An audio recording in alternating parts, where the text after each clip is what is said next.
Hi, my name is Lit Marie, and I taught for many years. Now I work with 240 to help teachers, or soon-to-be teachers like you, pass their exams and get in the classroom. This video is going to prepare you for the OAE Special Education test. That's test code number 043. This is a test you need to pass if you want to teach special education in the state of Ohio. Today, we are going to cover 3 things: what's on the test and how to study for it, the biggest concepts that you will need to know, and we're gonna do a few practice questions at the end. Let's get ready for this test. The OAE Special Education test consists of 4 domains: students with disabilities, assessment and program planning, learning environments and instructional practices, and foundations and professional practice. Each domain is worth 20 to 40% of the whole exam. You'll answer 150 multiple choice questions in all. Each domain has competencies that go along with it that give you more information about what to expect. We'll touch on these competencies and then dive into one of the key concepts that you need to know for your exam. Domain 1 is all about students with disabilities. You'll need to know the characteristics of different types of disabilities, along with factors that affect development, learning, and daily living. It is important for educators to understand how IDEA categorizes disabilities. IDEA stands for the Individuals with Disabilities Education Act. When a student qualifies for special education services, they qualify under one of 13 categories, each with its own characteristics and affecting factors. Now, we have all of this covered in our comprehensive test-aligned study guide, but for now, I'm going to share a key takeaway that is highly likely to come up on your exam. It is important to note that specific learning disability is the most common category to qualify for special education under IDEA. Students with specific learning disabilities benefit from direct instruction and specific learning strategies for that subject area. All right, let's move on to our second domain. This one is all about assessment and program planning. In addition to assessment, expect to see questions about IEPs. The world of special education is full of acronyms, and IEP is one of the most essential to know. Let me show you another fun little acrostic. IEP stands for Individualized Education Program. Every student who receives special education services has an IEP. This is a plan created by a committee of general and special educators, parents, specialists, and administrators to provide FAPE, which is a free and appropriate public education that is tailored to the student's needs and goals. You like how I threw in another acronym for you? Let's hop into the study guide and learn more about IEP development. But before we do, I'd like to tell you a little bit more about what the study guide has to offer. The content is aligned to the real exam and covers everything you need to know to pass your test and get into your own classroom. Remember, this is about IEP development since it's an especially important concept that's covered in this domain. An inclusion classroom is one in which general education and special education teachers work together to meet the needs of students with IEPs. Special education teachers or other staff members, such as occupational therapists or speech-language pathologists, work with students in different ways. They might push in the general education classroom to provide services, or they may pull the student out into an alternate setting, such as a resource room, individually, or in a small group. Paraprofessionals may provide support in push-in or pull-out situations, along with the general and special education teachers. The type of setting and amount of time each day is outlined in the IEP. For example, a student may spend the majority of their school day in the general education classroom, but go to the resource room for math instruction. Because remember, the IEP, including setting scheduling, is individualized to meet each student's unique needs. Another type of special education setting is a self-contained classroom. Self-contained classrooms typically have a smaller number of students receiving special education services with similar needs and are taught by special education teachers with paraprofessional support. Regardless of the setting, teachers are responsible for planning high-quality instruction. Teachers should plan lessons that help students make progress toward the goals outlined on their IEPs. Teachers should ensure that opportunities are created for students to be successful and that lessons are differentiated to meet students' needs. Teachers should also consider transitions between activities when lesson planning and how to meaningfully incorporate technology to increase student engagement. Let's move on to our next domain. Remember, this one is worth the biggest chunk of your exam at 40%. Domain 3 is all about learning environments and instructional practices. This covers a lot.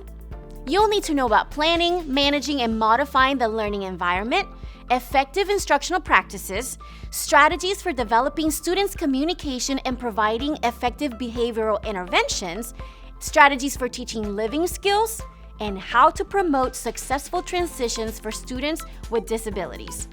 Now, this might sound like a lot, because it is. But remember, we have everything covered in our study guide. The link to subscribe is below. But for right now, let's go over one of the most essential concepts to know for this domain: classroom management. I'm excited to give you some key takeaways. Effective classroom managers know how to motivate students. They understand the effect that their expectations have on students' academic achievement. Teachers should be cognizant of their students' interests and preferences, learning style, instructional level, and academic achievement to help motivate them to reach their full potential. For example, let's imagine a student receiving special education services is struggling to complete their math assignments.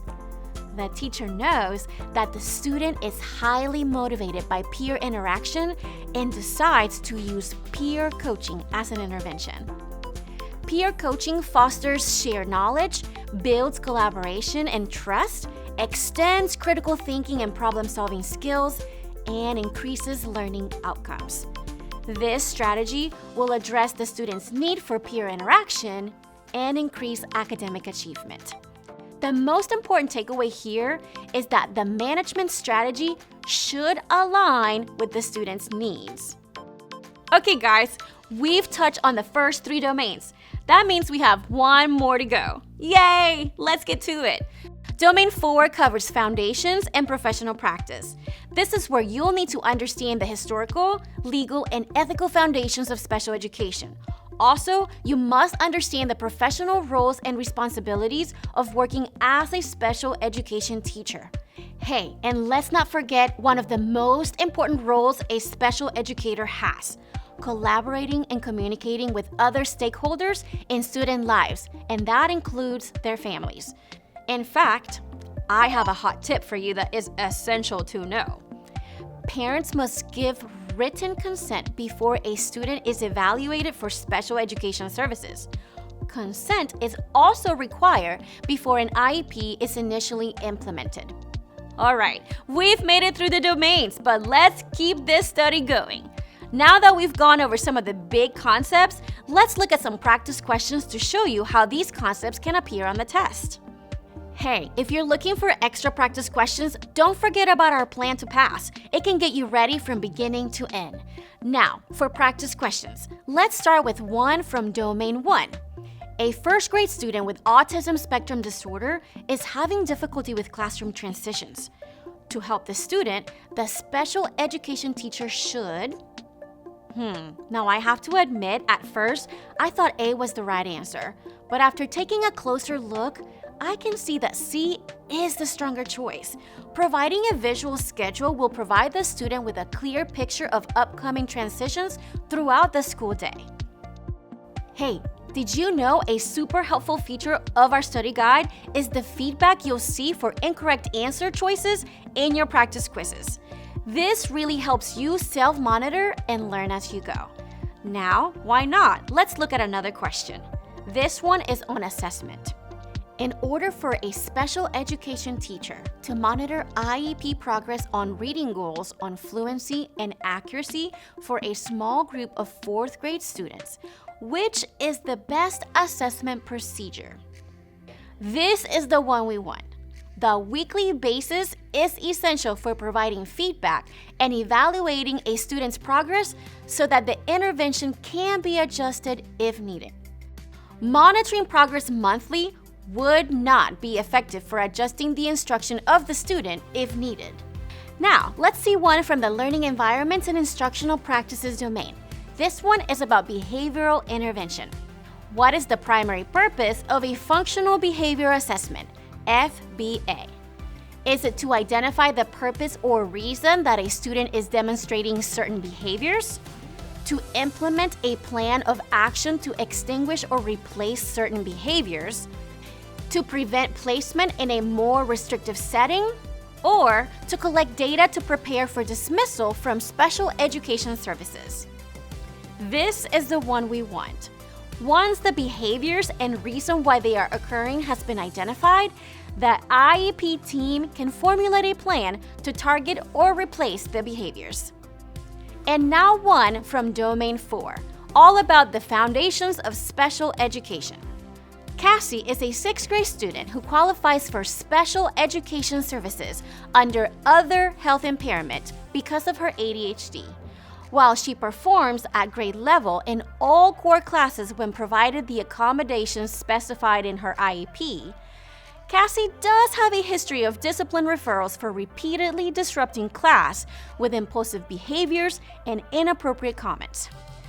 During Cassie's annual IEP meeting, the general education representative to the ARD committee suggests that Cassie's behavior might be less of a distraction if she were placed in a resource class with a lower student-to-teacher ratio. The proper response to this suggestion is, this is our best answer. The federal standard for least restrictive environment specifies that a student with disabilities should be educated with non-disabled peers to the maximum extent possible. So, the general education setting is the correct instructional arrangement for Cassie. There's another need-to-know acronym. And remember, if you need more info about LRE, we cover everything you need to know in the study guide. Now, that's just a small sampling of practice questions to give you an idea about how these concepts are assessed on the test. You did it. You made it through the whole video. If you found it helpful, please give it a like. Hey, there's still plenty more to learn. Did you know that thousands of teachers have passed their certification tests using our study guides? If you really want to make sure you're prepared for the OAE Special Education exam, take the next step now and subscribe to the 240 Study Guide. It has hours of videos which you can watch or listen when it's convenient for you. Most importantly, it is test-aligned, so you know precisely what you need to study. Oh, and also, don't forget, it has hundreds of practice questions, so you can be sure you're ready. So, what are you waiting for? Click on the link below right now to get started.